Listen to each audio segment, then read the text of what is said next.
The workflow has been developed with residential and hospitality projects in mind. We seek to embrace technology where we can.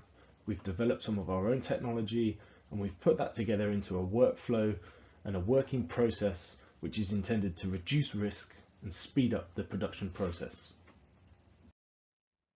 The workflow has been developed working with some of Alt's prominent clients. We've worked closest with Marriott's mid-tier hotel brands such as Fairfield, Courtyard, Four Points and Moxie hotels, and we've been implementing this process across the APAC region. Our process is straightforward. Design processes can be cyclical and messy, and we aim to give the information that is needed when it is needed in order to keep the process as efficient as possible. We automate what we can. We create models which are easily adaptive where required.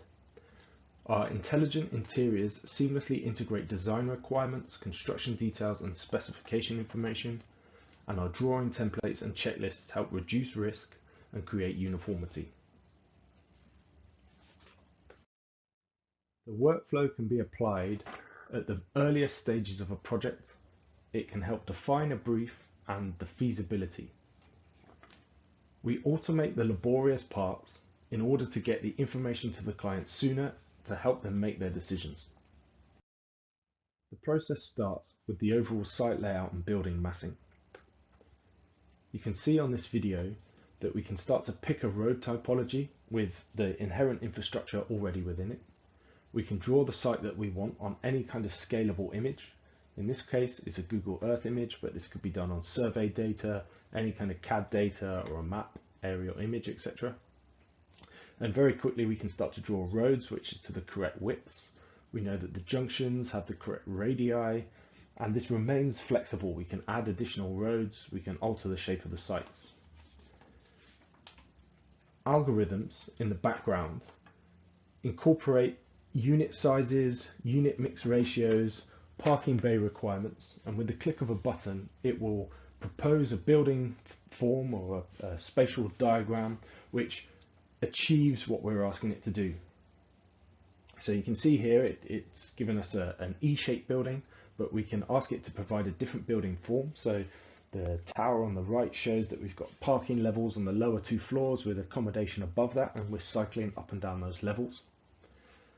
And we can also ask it to switch around parking arrangements or floor layouts based on the algorithms we're asking it to work towards. At the same time as producing those simple spatial floor plans, it's providing us with some commercial information that you can see at the bottom of the screen, such as unit types, number of beds and baths, the efficiency of the building, and the number of parking stalls. And it's also providing us with a 3D massing model. Therefore, within minutes of us starting to look at a site, we can start to generate some useful information for the client to determine the feasibility and even help inform the briefs that they're generating for the site. Up to this point, the process was all automated using pre-agreed algorithms. However, each site has specific site context and client needs that mean the automation provides 80% of the work. The remaining 20% is adaptive, allowing our team to react to specific conditions. You can see the footprints continue to react as the sites change. So as the road changes, it continues to update to what it thinks is the most efficient floor plan and parking arrangement. And then we can continue to look at those spatial diagrams, seeing where the different areas are. And then at the same time, we can also look at the 3D massing. We can provide some very simple solar analysis to look at the orientation of the building and look at how it affects neighboring sites, where shadows occur, etc. And we can mirror the building in response to what we're seeing, and we could also ask it to change the shape of the building if we wanted it to. So that's us responding to some very quick analysis of the building massing. You can also see the amenity space has been created based on a square footage that we've asked it to do, and then it's created units around a corridor system. So at this stage we can start to explore that spatial plan. We can ask it to create new corridors and new wings if required. So here we're drawing on some additional wings. And at the same time, it should be updating all of the commercial data at the bottom of the screen to give us the number of units. We can remove wings, and we can also drag key spaces. Here we've just dragged the amenity space to the center of the room. Currently it's open plan, but we can ask it to respect the corridors if required. And it will continue to provide us with the square meterage we've asked it to do. It also automatically inserts vertical circulation cores in the areas that are aligned with minimum or maximum horizontal escape distances. We can then start to go into each circulation core. We can start to give it a number of elevators if required, and we can also drag those around. So currently it's put one here, but that might be where we want an entrance. We can drag that circulation core to a less valuable area on that floor plan, like this inside corner. And this allows our designers to quickly start adapting the spatial floor plan. As they're adapting it, we can always go back to the massing model to assess how the building is responding in its context, and we can also look at the commercial data at the bottom of the screen to ensure that we're meeting the required number of units.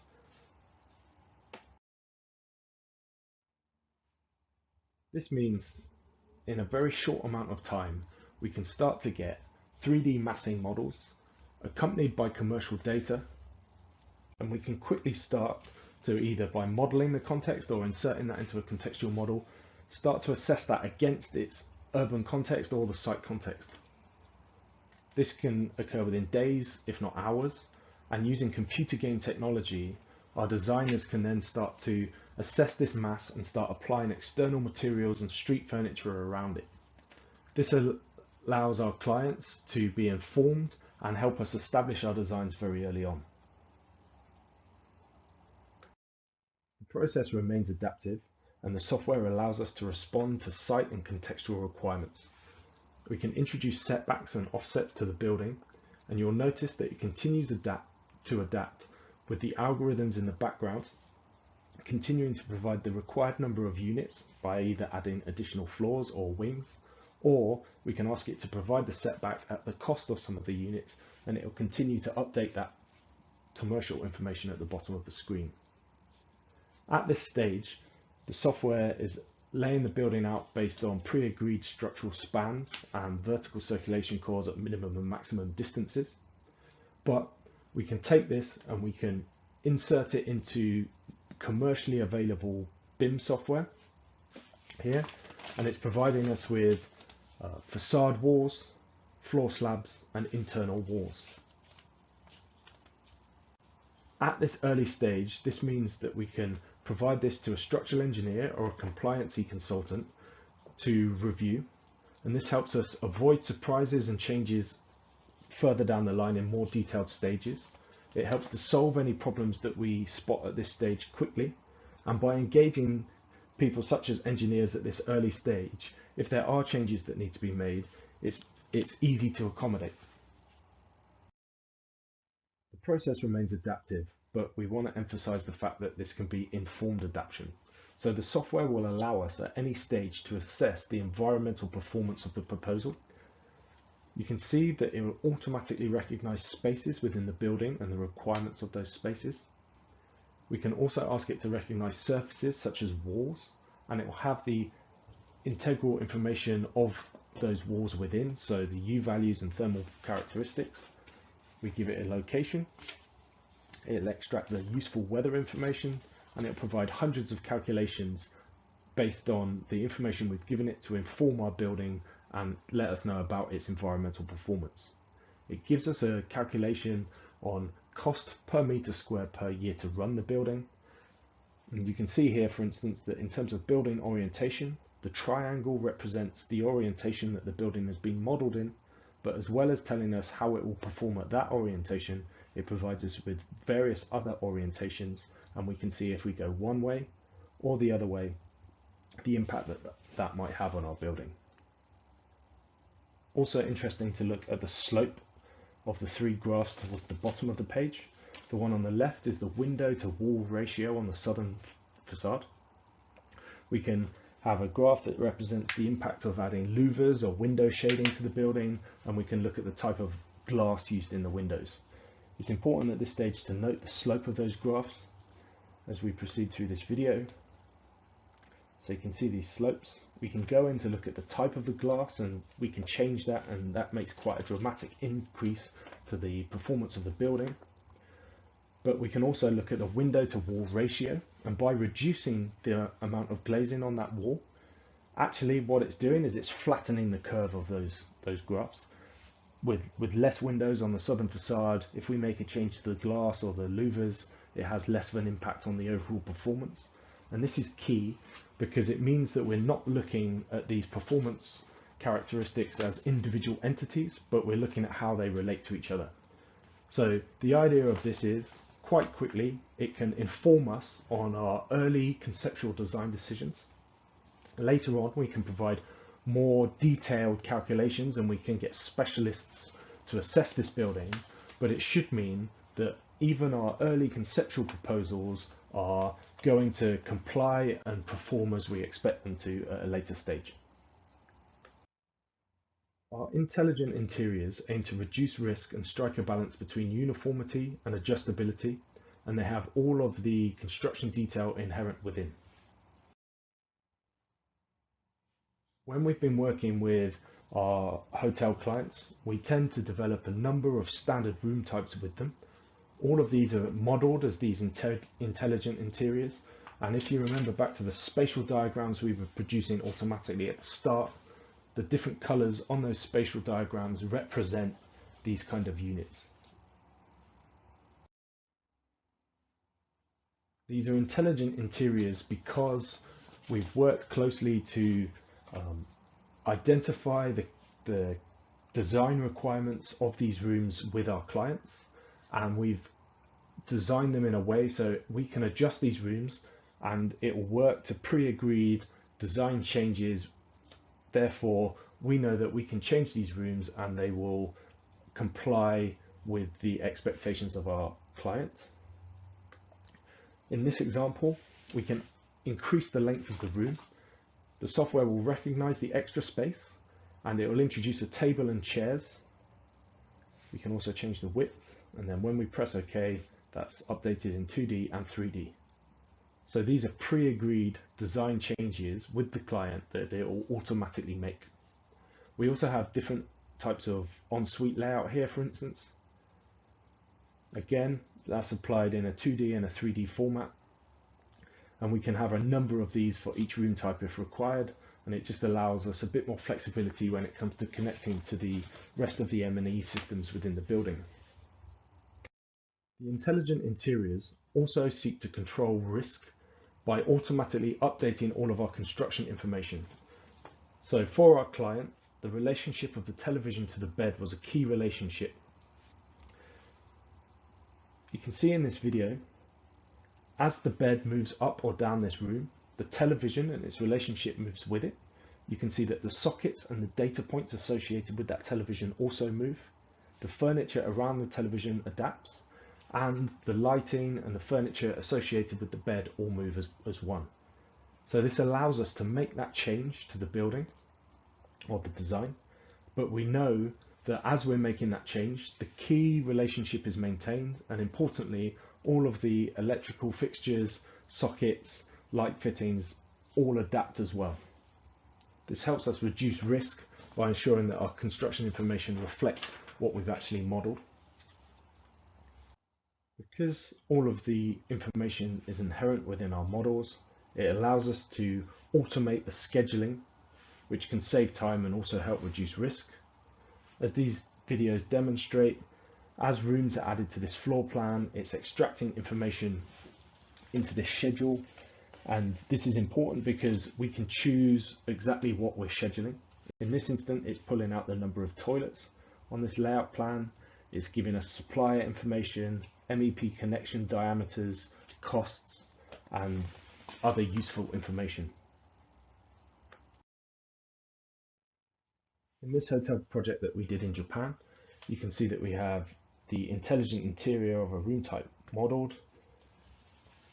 As we make a change to that, such as introducing this door, The specification should update to reflect that change. We can then go through and we can give a cost information to that door. Because these are intelligent interiors and they're already modeled in many situations, it means that we can get to this stage very quickly within a couple of days, less than a week of starting this project, and we can start to extract this information into more commonly available spreadsheets. This spreadsheet has dimensional information, cost information, fire ratings, total number of doors, etc. And therefore we can start to provide this to quantity surveyors to start reviewing costs. This can form the basis of a bill of quantities, and what this is doing, this is automating a laborious process. So if a quantity surveyor was to do a material takeoff of this building, it could take them a long time. However, in this situation, it's done automatically, and also it's done in a way that is reducing the risk.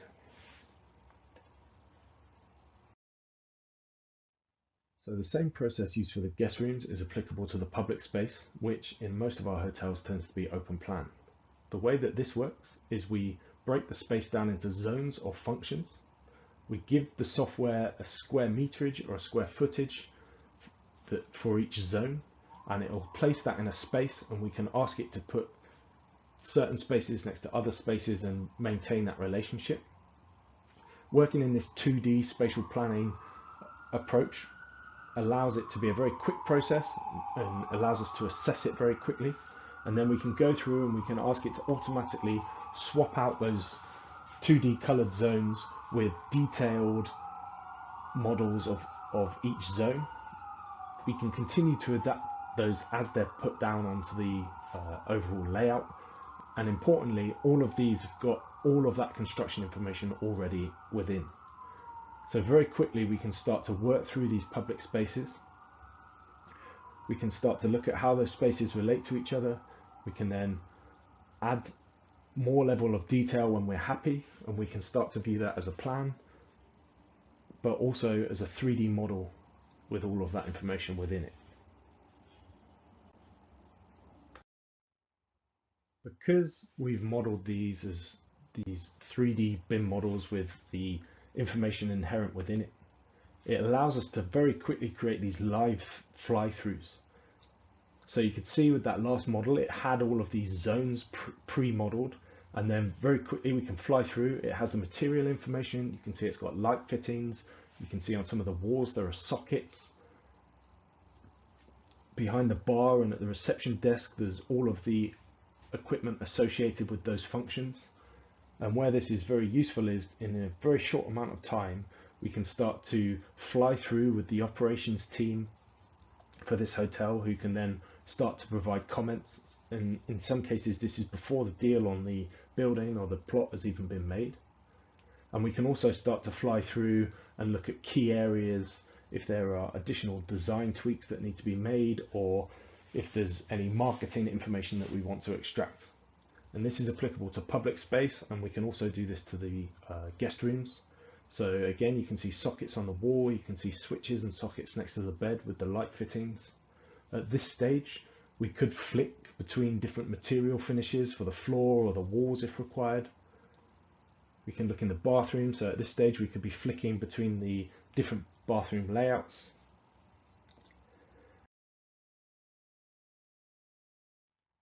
The advantage of speeding up the production of the fly-through is it allows us to review the function of the building with the operations team, but also it helps to make the rendering and the visualization process quicker in the long run. So we can walk through with the client, we can select key views, we can select the information within each view that the client might want to communicate, and then we can extract that information and pass that to our visualization team for these marketing grade renders. So we find this is useful because often it's the visualization that can take quite a long time, and once we start getting the visualization back, that's where clients can start to comment on the designs, and then we have to go back and do them again. By working with the fly-through model, we can have a lot of that discussion before these are produced. That helps us to avoid the re-rendering process, but also because these renders are based on 3D information, if there are changes made to the model, it's not a particularly laborious process to update these renders. So having worked through from a simple spatial diagram, adding detail in with these intelligent interiors, making adaptations, flying through and reviewing it, we then get to a stage where we need to start to extract the information to make it useful for both tender and construction sets of information. So in order for us to do that, we have drawing templates set up. We worked with our clients closely to develop the style of the drawings, the level of information and the scale of drawings, etc. And then we also have a number of checklists associated with each of those to ensure that the level of information on each drawing is correct and we're providing a high quality uniformed product. So you can see here, these are some of the drawings that we developed with one of our local Moxies.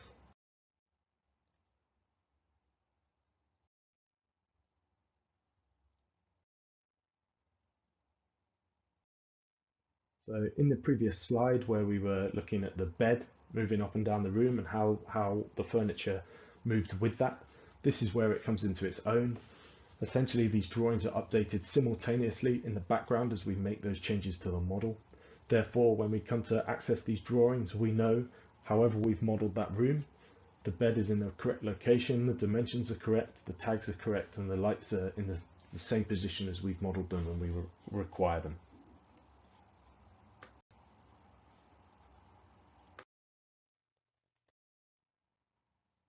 Because the model is a virtual representation of essentially a real building eventually after construction, the model then remains an asset to the client even after we've handed over the construction documentation. The model can be used to continually assess the environmental performance of the building. Also, because it is a representation of the real thing, for remodeling or demolition or refurbishment of the building, dry runs can be applied to this virtual model in order to reduce risk and ultimately cost for the client going forwards. So that should have given an overview of the workflow and the process that we've developed and pursue on many of our projects. It should have also given some insight into some of the opportunities that can come out of that workflow. I think this workflow is particularly applicable to hospitality projects and residential projects where pre-agreed design criteria or repeating units and elements are used, as it allows us to pre-program these into the process and therefore go from a feasibility to construction level of information in a very short amount of time. It should be noted, this process is not intended to negate the need for design, but instead is intended to automate the laborious processes and automate the areas where risk can be introduced into these projects in order to make them more efficient to deliver. If you require any more information, please visit the ALT website where there's some contact information and some extra explanation on our process.